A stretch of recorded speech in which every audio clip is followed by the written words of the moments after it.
a janë më të dëmshëm se sa të përfitueshëm turistët e huaj? Shqipëria në dekadën e fundit dhe veçanërisht vitet e fundit ka pasur një rritje të menjëhershme të numrit të turistëve. Dhe kjo është një avantazh që ne kemi në ekonominë e vendit tonë.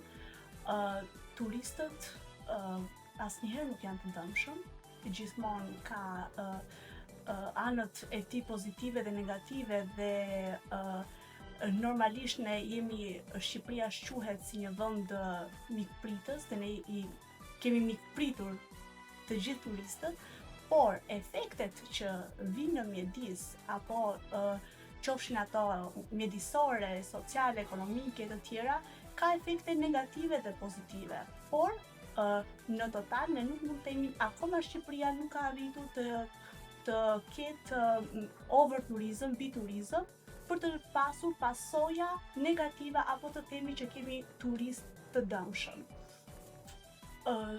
Sot në statistikat e vitit të fundit, vitit që ne lam, treguan një numër gjithmonë dhe më shumë në rritje të numrit të turistëve. Ne kemi disa zona turistike të mbipopulluara dhe këtu mund të përmendim Tiranën, mund të përmendim Durrësin, Vlora, Saranda, por secili prej tyre ajo që ne duhet të bëjmë momentalisht është pjesa e menaxhimit të këtyre flukseve turistike në mënyrë që ne të mos kemi efekte negative mjedisore.